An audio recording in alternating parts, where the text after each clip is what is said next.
Éternel Dieu, notre Père, Jésus-Christ, c'est vers toi que nos regards et nos cœurs s'ouvrent maintenant, Père, pour recevoir de toi le message de vie qui nous édifie, qui nous réconforte dans un contexte difficile, mais qui nous met aussi en mission dans ce monde perdu. Père, nous t'en supplions. Fais en nous toute autre voix que la tienne. Et que cette ta parole ici résonne dans nos cœurs. Par Jésus-Christ, ton Fils, nous l'avons dit. Amen. Nous allons lire le texte de Matthieu, chapitre 20. Car le royaume des cieux est semblable à un maître de maison qui sortit dès le matin afin de louer les ouvriers pour sa vie. Il convint avec eux d'un denier par jour et les envoya à sa ville. Il sortit vers la 3e heure et il en vit d'autres qui étaient sur la place sans rien faire. Il leur dit: allez aussi à ma ville et je vous donnerai ce qui sera raisonnable. Et ils y allèrent. Il sortit de nouveau vers la 6e heure et vers la 9e heure. Et il fit de même. Étant sorti vers la 11e heure, il en trouva d'autres qui étaient sur la place et il leur dit: pourquoi vous tenez-vous ici toute la journée sans rien faire? Il lui répondit: c'est que personne ne nous a loués. Allez aussi à ma ville, leur dit-il. Quand le soir fut venu, le maître de la vigne dit à son intendant: appelle les ouvriers et paie-leur leur salaire, en allant des derniers aux premiers. Ceux de la 11e heure vinrent et reçurent chacun un denier. Les premiers vinrent ensuite, croyant recevoir davantage, mais ils reçurent aussi chacun un denier. En le recevant, ils murmurèrent contre le maître de la maison. Et il dit: ces derniers n'ont travaillé qu'une heure, et tu les traites à l'égal de nous, nous qui avons supporté la fatigue du jour et de la chaleur. Il répondit à l'un d'eux: mon ami, je ne te fais pas tort. N'es-tu pas convenu avec moi d'un denier? Prends ce qui te revient et va-t'en. Je veux donner à ce dernier autant qu'à toi. Ne m'est-il pas permis de faire de mon bien ce que je veux? Ou vois-tu de mauvais œil que je sois bon? Ainsi, les derniers seront les premiers, et les premiers seront les frères en Jésus-Christ.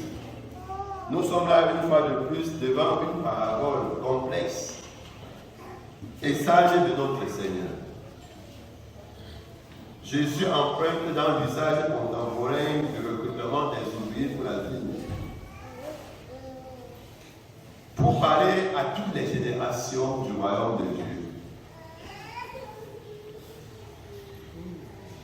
Nous nous rappelons toujours, il faut savoir que Matthieu préfère le terme royaume des cieux, tout simplement pour respecter la théologie juive, selon laquelle le nom de Dieu doit être respecté, le 3e commandement.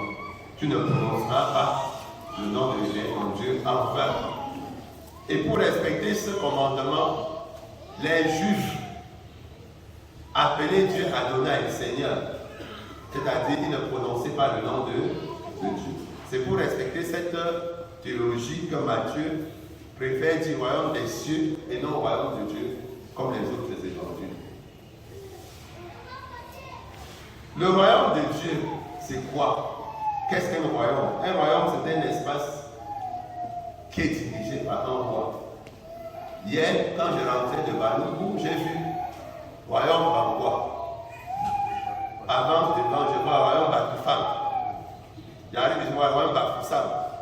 Et en réalité, quand vous voyez ce sont des espaces qui sont sous le commandement du roi. Là, on dit donc royaume de Dieu. Ça veut dire qu'on s'imagine un cadre où Dieu seul est le maître, un roi. Et je me pose des questions. Est-ce que ce royaume, ça existe? Si oui, c'est où? Est-ce qu'il y y a un endroit où Dieu est roi. Et il est le souverain. J'ai réfléchi, même l'église, parce que quand nous sommes là, on va dire que nous sommes les enfants de... Est-ce que Dieu est notre roi? Est-ce que Dieu est ton roi? Quand on sait que les gens disent tous les jours, Jésus-Christ est mon Seigneur, Seigneur, Seigneur. Mais il est Seigneur seulement sur certaines choses. Sur d'autres, il n'est pas le. Si Jésus tend la main sur certaines choses, on va dire laisse Jésus, je gère ça moi-même. Ça rend le thème au royaume de Dieu difficile à comprendre. C'est pour ça que beaucoup de penseurs, beaucoup de théologiens ont simplement dit le royaume de Dieu c'est dans le déjà et pas encore. Déjà pourquoi, pasteur? Quand j'accepte Jésus-Christ, même dans ma dimension faible, le fait que j'accepte Jésus-Christ vraiment avec un élan de cœur, dans la sincérité, la Bible dit tu es dans le royaume, tu as un pied dans le royaume. Mais notre pied est encore. Pourquoi? Parce que tu es toujours en chemin. Et il y a des gens qui mettent un pied et pendant le chemin, le pied la sort, jusqu'à ce qu'il se retrouve encore hors du. C'est pour ça qu'on dit déjà pas encore. Parce qu'on se dit, tu as mis un pied, mais il faut que pendant que tu évolues, les deux pieds se retrouvent dans le royaume. Et il y a d'autres théologiens qui ont dit, le royaume là, c'est là où Jésus règne sur les cœurs. S'il y a des personnes dans ce monde qui ont totalement donné leur cœur à Jésus, on peut encore dire là est le royaume de Dieu. Mais vous voyez, c'est très complexe. Et c'est pour ça que Jésus prend une parabole aussi complexe pour nous exhorter à être les disciples du royaume. Et c'est une parabole qui n'est pas facile. Parce qu'en réalité, chaque chrétien doit se demander, est-ce que Jésus règne sur mon cœur? Est-ce que Jésus règne sur ma vie? Est-ce que Jésus règne sur mes relations? Dans mes relations?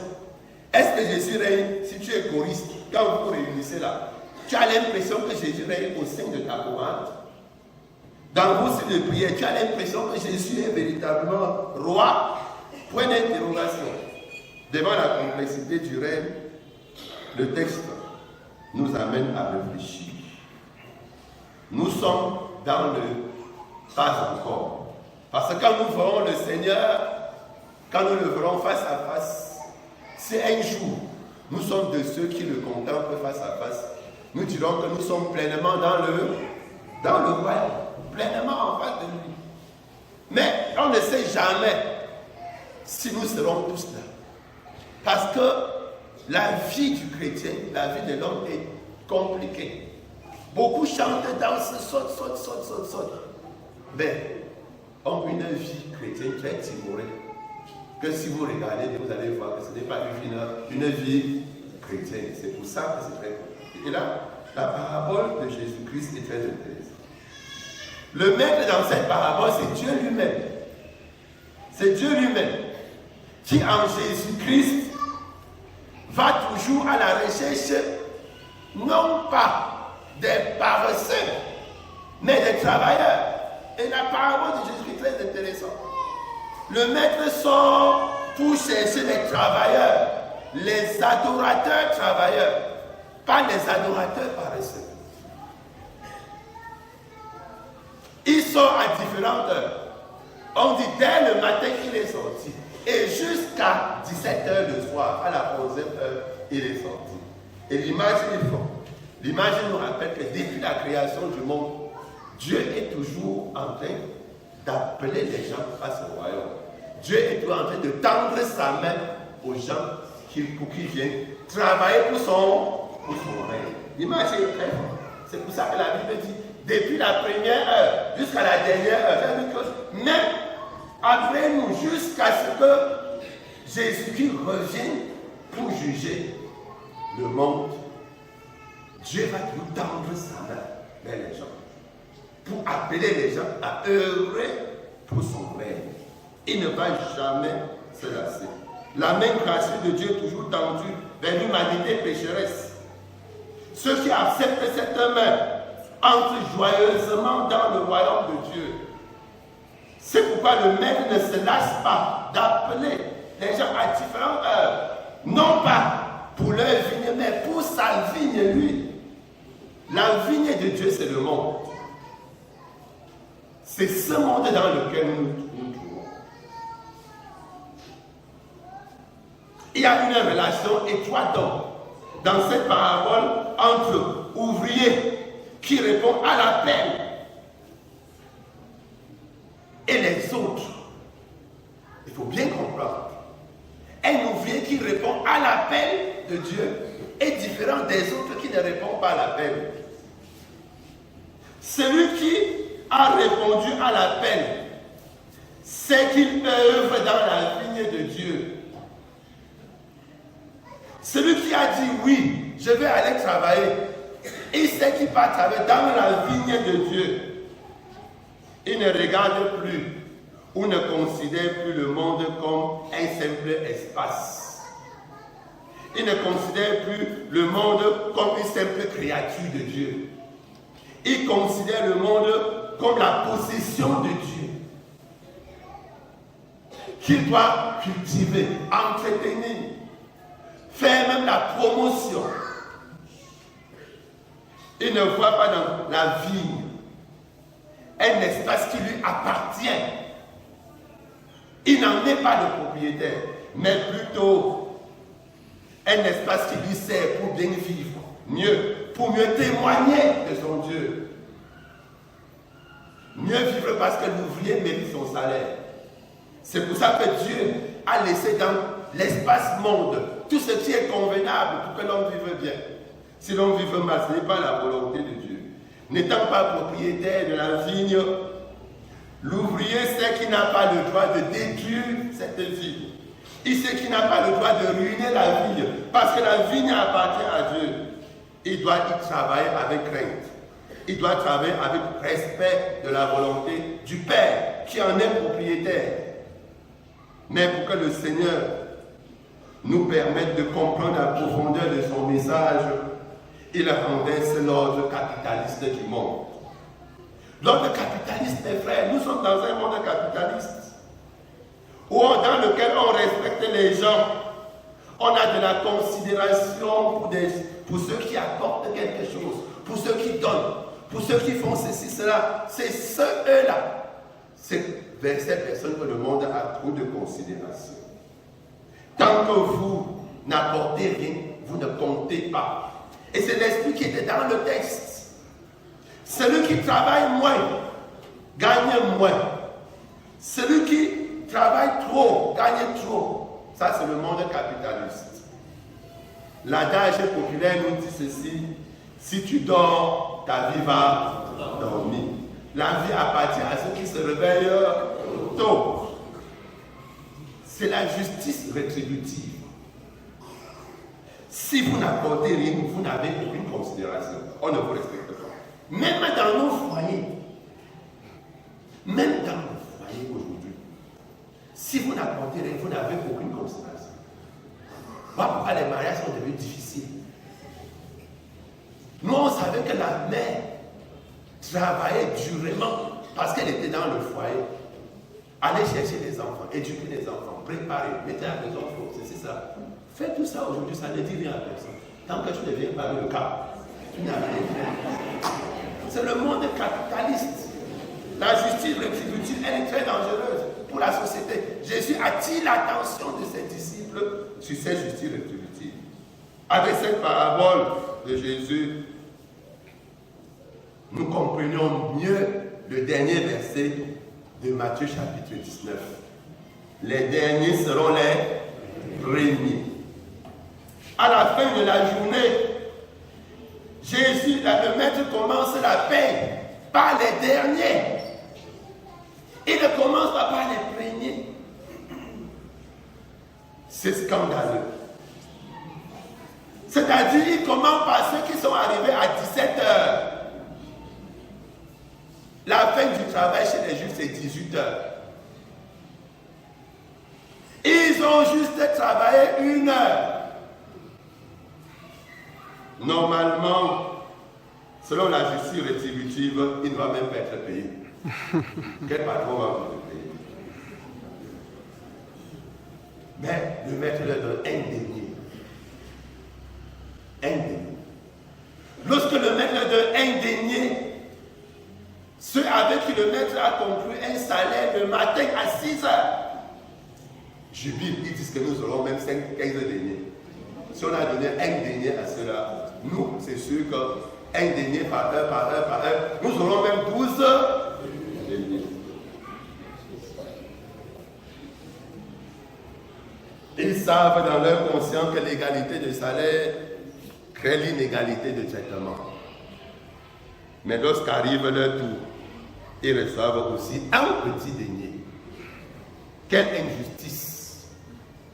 Pour des gens qui ont souffert depuis la première heure. Quelle injustice! Pour des gens qui ont retourné la vigne depuis le matin. On retrouvait ici dans la gîte du maître ce que le prophète Isaïe, l'autre texte du jour, a dit. Autant les cieux sont élevés au-dessus de la terre, autant les voies de l'Éternel sont au-dessus de nos voies. Et ses pensées au-dessus de nos pensées. Paul dira plus tard, qui peut sonder les profondeurs de Dieu, qui peut connaître Dieu. Mes frères et sœurs, humainement, ces travailleurs, comme vous et moi, ont raison. Si à ceux qui travaillent depuis seulement 1 heure, on a versé un denier, c'est normal qu'à eux qui ont travaillé 12 heures, on en donne un peu. Leur indignation est humaine, elle est charnelle. Et elle traduit que nous sommes encore dans le pas encore du royaume de Dieu.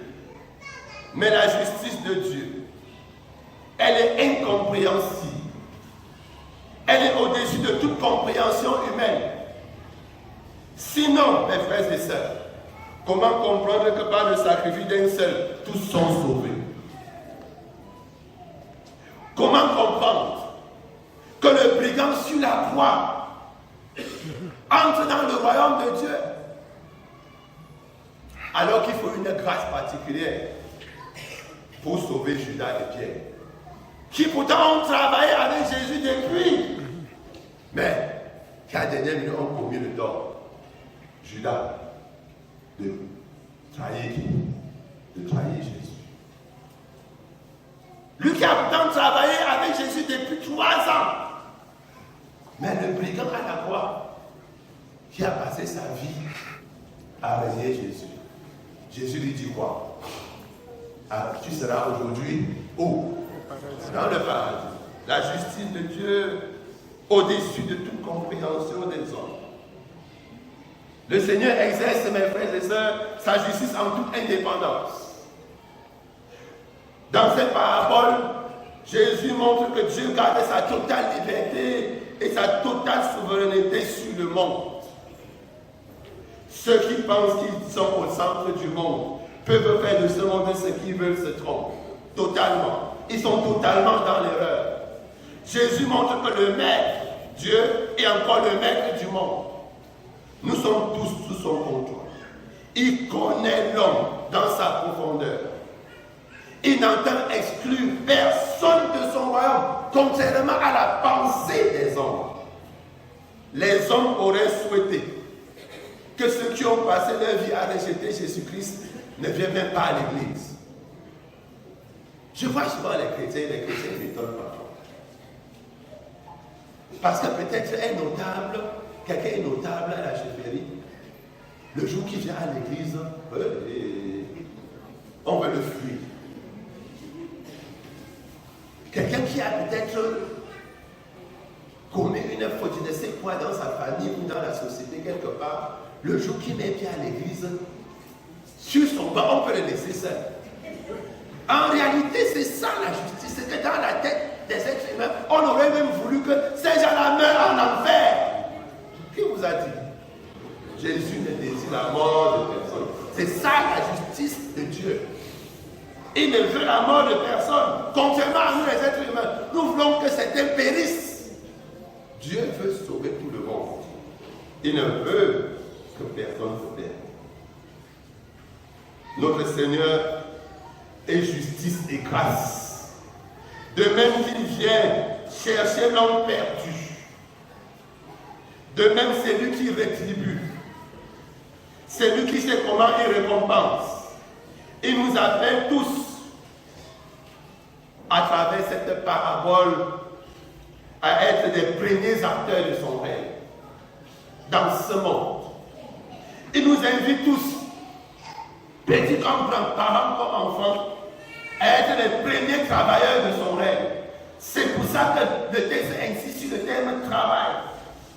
Dieu ne nous appelle pas dans ce monde d'être des paresseux, des observateurs, des contempleurs, mieux tout simplement des personnes indifférentes, non. Dans notre présent, nous devons être tous comme ces ouvriers dans le texte. Aucun n'a désobéi quand le maître a tendu la main. Chacun est allé à la vie. Personne n'a dit non, je ne veux pas aller travailler. Tous sont allés à la vie.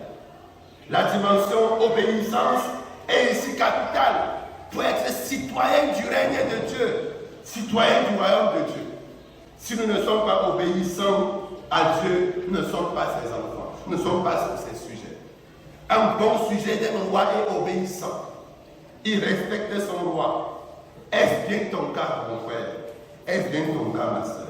C'est à la obéissance que l'on reconnaît les enfants de Dieu. J'allais dire le sujet du roi.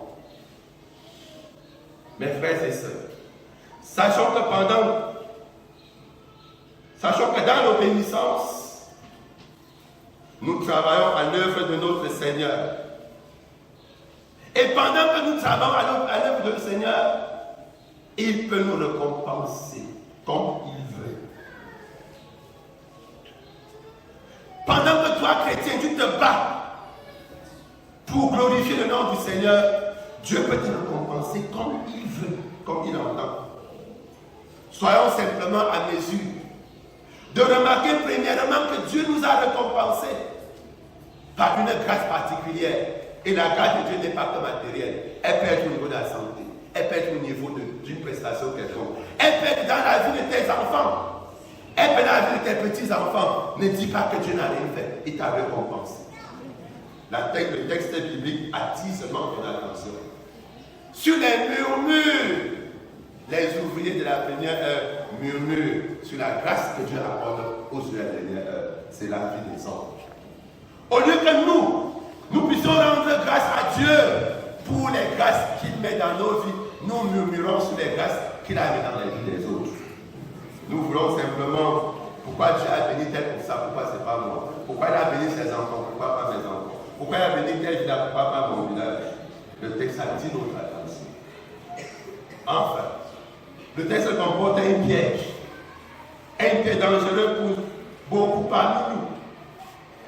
C'est ceux qui voient bien la main tendue de Dieu, mais dans leur tête, souhaitent être des ouvriers derrière eux. Attention. Ces catégories remplissent l'église. Travaillons, ils ne travaillent pas. Fais ceci, ils ne le font pas. Ceci. Beaucoup de jeunes viennent à l'église, mais être impliqués dans l'œuvre du Christ, non. Ils espèrent être comme le brigand à la croix. Certains disent, pasteur, le brigand a été sauvé.